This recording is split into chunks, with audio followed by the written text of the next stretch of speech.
평화의 세상 만들어가는 그 일꾼 되기를 축복합니다. 잠시 추억에 빠졌습니다. 저 곡조가 들려오면은 추억에 잠기죠. 추억의 한 장면으로 돌아가곤 합니다. 할렐루야. 오늘 교육부 헌신 예배로 모인 모든 성도님들 그리고 교육부 선생님들 주님의 이름으로 환영합니다. 오늘 말씀은 두 주제로 나눠보려고 합니다. 첫 번째 부분은 2024년도 교육부 주제, 그리고 두 번째 부분은 우리의 자세를 함께 다뤄보려고 합니다. 오늘 함께 나눌 말씀의 제목 다 같이 읽어보도록 하겠습니다. 화면 보시고 시작. 자, 다시 읽어볼게요. 시작. 자, 한 목소리로 우리가 크게 읽어봤습니다. 왜 이렇게 강조를 할까요? 광고를 유심히 보신 분들은 아시겠지만 이번 2024년도 교육부 주제입니다. 그리고 2024년 한국기독교장로회 교육부 전체 주제이기도 합니다. 이번 2024년 한국기독교장로회의 모든 교회학교 교육부서에서 함께 예배드려요 라고 하는 주제로 수련회 성경학교를 진행할 것인데, 그 시간 은혜의 시간 되라고 마지막으로 한 목소리로, 큰 목소리로 주제 외쳐보도록 하겠습니다. 마음을 담아서 함께 외칩시다. 시작. 함께 예배 드려요. 아멘. 생명의 예배, 평화의 예배, 선교로 나아가는 예배, 바르게 세워나가는 우리 강진읍 교회와 한국기독교 장로회 모든 교회 되기를 축복합니다. 이를 위해서 항상 기도해 주시길 소망합니다. 현 시대의 많은 교회에서 다음 세대를 이끌어갈 어린이, 청소년들이 줄어들고 있음을 눈에 띄게 체감하고 있습니다. 세계 곳곳에서 들려오는 전쟁의 소식, 기후재난, 그리고 생태계의 파괴, 이는 인류는 물론 하나님 창조세계를 공포와 재난으로 위협하고 몰아넣고 있습니다. 이러한 현실 속 세상이, 이러한 현실에서 이 세상도 간절히 바라고 있는 선교 과제가 있습니다. 바로 생명과 평화의 나라인 하나님 나라를 하루빨리 앞당기는 일입니다.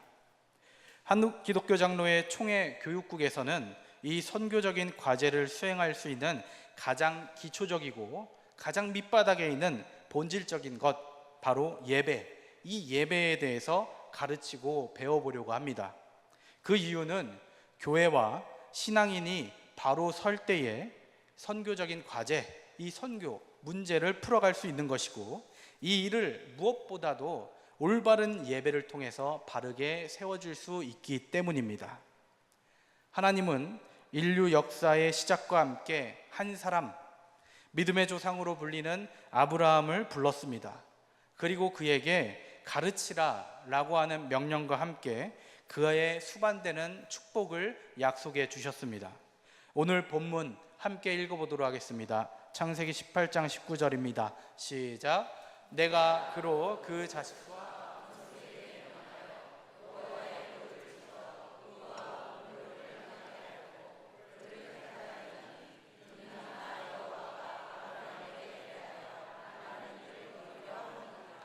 아멘. 조금 이해하기 쉽게 제가 표준 세번역으로 한번 읽어보겠습니다. 내가 아브라함을 선택한 것은 그가 자식들과 자손을 잘 가르쳐서 나에게 순종하게 하고 옳고 바른 일을 하도록 가르치라는 뜻에서 한 것이다. 그의 자손이 아브라함에게 배운 대로 하면 나는 아브라함에게 약속한 대로 다 이루어 주겠다. 아멘. 명령과 약속과 축복이 다 담겨 있습니다. 교회에서 행해지는 모든 의식과 활동은 하나님의 이 명령에 따라서 신앙교육, 즉 신앙을 전승하고 유지하고 계승시키기 위한 것입니다. 예배는 하나님께서 아브라함에게 하신 이 명령을 수행하는 가장 기본적이면서도 중심되는 의식입니다. 하나님의 유일하신 뜻, 최종 목표는 인류와 피조세계의 구원입니다. 그래서 우리 그리스도인들은 공적 예배를 통해서 하나님을 만나고 하나님과 소통해야만 합니다. 만남과 소통 가운데에서 구원을 경험하고 구원의 확신을 품고 하나님의 구원 역사에 멀리서 바라보는 관객이 아니라 주체로서 참여할 수가 있어야 합니다. 우리의 신앙은 장구한 역사 속에서 예배를 통해 유지되어 왔습니다. 갱신되고 전승되어 옵니다. 그 과정은 곧 맨 처음 하나님께서 아브라함에게 명령하셨던 신앙교육의 과정이기도 합니다. 신앙인들은 이 예배를 통해 하나님과의 관계를 다시 확인하고 그때그때 그들의 삶의 자리가 바뀔 때마다 그 관계를 다시 기억하고 갱신하며 구원의 역사에서 일어나는 그 사건들이, 하나님의 사건들이 지금 나에게 나타나는 말씀으로 경험하고 또 경험되게 됩니다. 쉽게 말해서 성경의 말씀이 오늘 나에게 다가오는 말씀으로 삶에서 경험된다라는 것입니다. 그렇게 예배는 하나님의 일하심에 대한 인간의 응답 그리고 감사로 구성되며 결국 그 예배는 축제의 장이 되는 것입니다. 이번 여름 교육부 행사들을 통해 우리 아이들이, 청소년들이, 청년들이 그리고 우리 선생님들께서 예배에 대한 올바른 이해를 갖기를 간절히 원합니다. 습관적으로 드리는 예배가 아닙니다. 형식적인 의식이 아닌 예배, 예배 가운데서 하나님을 만나고 예배에 참여하는 모든 이들이 변화되는 기적이 일어나 기뻐하며 감사하는 축제의 장 되기를 간절히 소망합니다. 이를 위해서 모두 기도해 주시기를 바랍니다. 2024년도 교육부 전체 주제 함께 예배드려요 이고 그 주제는 이렇게 구성되어 있습니다. 1과 2과 3과인데요. 1과는 하나님께 예배드려요. 2과는 영과 진리로 예배드려요. 3과는 잘 안 보이시는데 내 삶으로 예배드려요 입니다.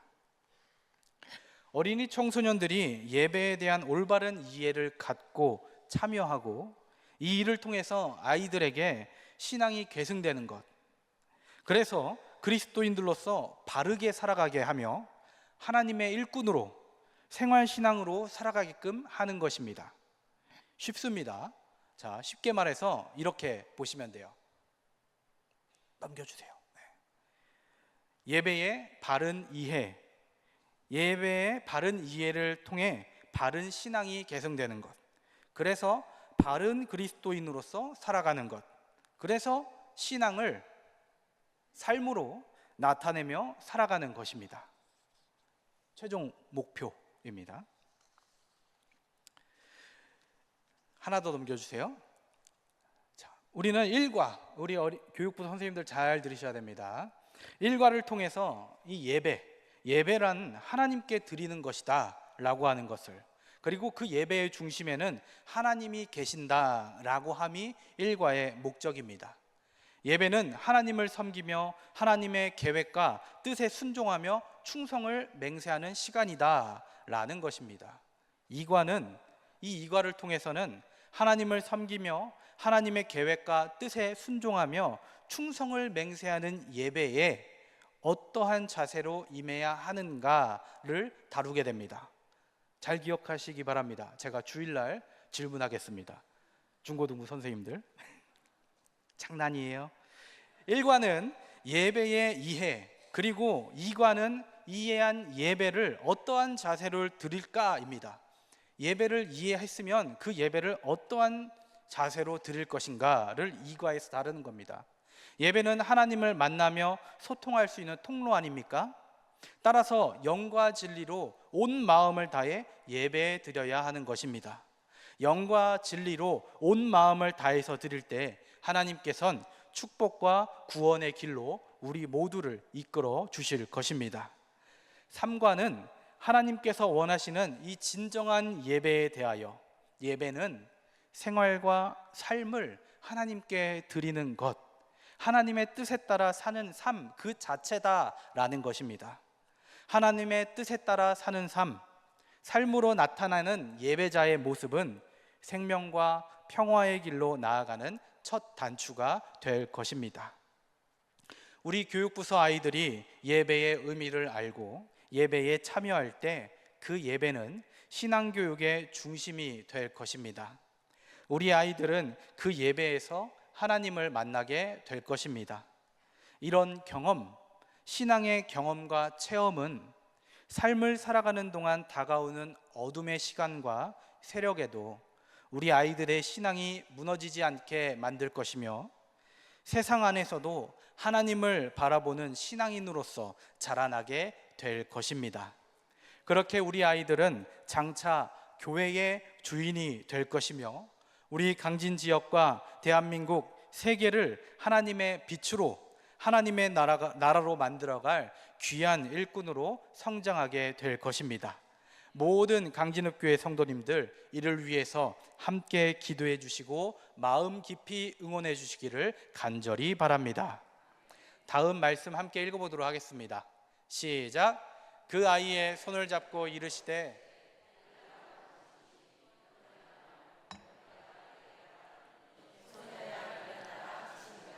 아멘. 두 번째 주제입니다. 우리의 자세입니다. 이제 어떻게 해야 할까? 그 아이의 손을 잡고 이르시되 달리다굼 하시니, 달리다굼.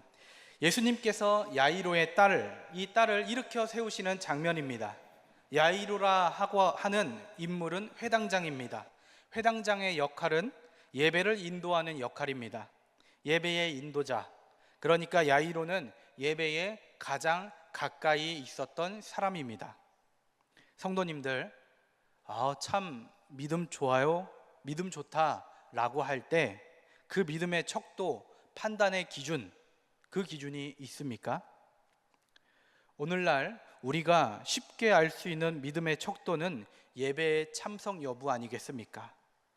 예배 참석을 잘하면 믿음이 좋은 사람이고 참석이 저조하면 믿음이 약한 사람이라 쉽게 생각할 수 있습니다. 그럼 야이로는 그 기준에서 보았을 때 야이로는 믿음이 엄청 좋은 사람입니다. 하지만 오늘 본문에서 무슨 일이 일어난 것입니까? 무슨 일이 일어났기에 예수님 앞에 엎드렸을까? 믿음이 좋은 사람, 예배에 가까이 있는 사람에게도 때때로 고난이 닥쳐옵니다. 이는 누구나 피할 수 없는 것입니다. 여기서 우리에게 도전이 다가옵니다. 우리가 아이들에게 가르쳐야 할 것은, 넘겨주세요. 예배를 잘 나오면, 하나님을 잘 믿으면 언제나 좋은 일이 가득할 거야 라고 하는 것이 아니라 하나님을 잘 믿는 자에게 고난이 닥쳤을 때 어떻게 이겨내는지를 꼭 알려주어야 합니다. 여기에 더하여 좋은 가르침 알려주어야 하는데 이 알려줌에 대한 좋은 가르침이란 무엇일까? 아이들에게 이 일을 가르쳐 줘야 되는데 무엇이 가장 좋은 가르침일까요? 바로 직접 보여주는 것입니다. 하나 더 넘겨주세요.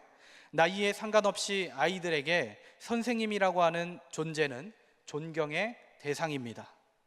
보지 않는 것 같지만 자신에게 진심으로 대하는 사람이 누구인지 금방 알아봅니다. 느낍니다. 그렇게 그 사람의 모습을, 날 사랑하는 선생님의 모습을 아이들은 닮아갑니다. 사랑하는 성도님들, 그리고 우리 선생님들, 우리가 먼저 예배에 가까웠던 사람, 바로 야이로가 예수님 앞에서 어떻게 했는지를 우리는 바라봐야 합니다.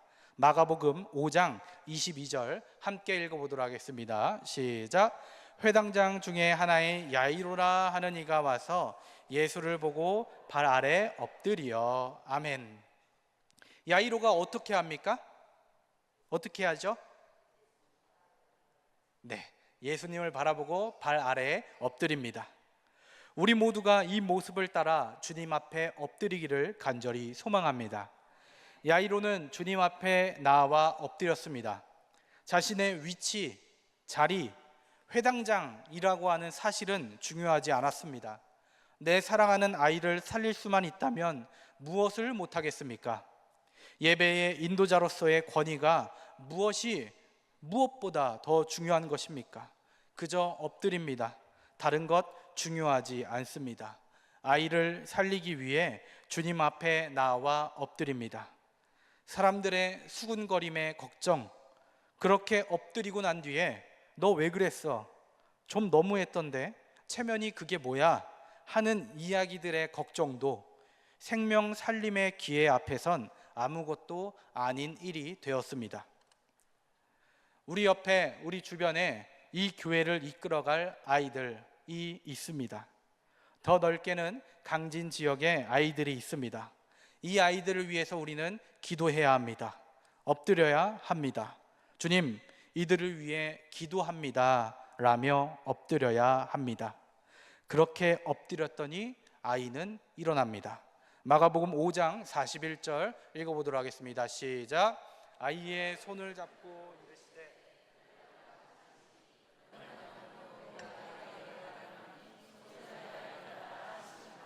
아멘. 주님께서 달리다굼 하십니다. 그 달리다굼, 소녀에게만 달리다굼입니까? 주님 앞에 엎드렸던 간절한 야이로에게도 하시는 말씀 아니겠습니까? 그리고 지금 교육부서 아이들을 위해 혹 가정의 여러 일들에 주님 앞에 엎드려지겠다라고 고백하는 우리를 향한 메시지 아니겠습니까? 엎드리시기 바랍니다. 엎드린 자를 다시 일으켜 세우시는 역사가 우리 모두에게 임하시기를 간절히 축복합니다. 교사라고 하는 직분, 외로우면서도 무거운 자리입니다. 열심히 해도 티 잘 안 나고 때로는 매너리즘에 빠지기도 합니다. 아이들의 문화를 잘 알지 못하는 내가, 아이들의 언어를 모르는 내가 교사를 왜 하고 있지? 새롭게 바뀌는 예배 문화에 내가 너무 도태되어 있는 것은 아닌가 하고 자괴감이 들기도 합니다. 오늘 우리 야이로의 모습을 기억해 봅시다. 야이로의 자세로 돌아가 봅니다. 내 자신이 먼저 회복되기를 주님 앞에 기도해야 합니다. 주님, 저를 회복시켜 주시옵소서. 제가 교사라는 직분으로 고개가 빳빳하였다면 이 시간 다 내려놓고 엎드리겠습니다 라며 주님 앞에 나와야 합니다. 우리 교사들이 엎드릴 때에, 그때에 교육부서 아이들은 어지러운 세상에서 한 줄기 빛을 바라보는 신앙인으로 성장하게 될 것입니다. 아이들을 사랑하는 선생님의 엎드리는 신앙을 보고 배울 것입니다. 그렇게 주님께서는 오늘 말씀처럼 달리다굼 일어나라 라며 여러분을 통해 모든 이들을 만져 주실 것입니다. 주님 앞에 엎드리는 교육부서 선생님들 그리고 모든 성도님들 되시기를 간절히 축복합니다. 말씀을 생각하며 그리고 다짐하며 침묵으로 잠시 기도하도록 하겠습니다.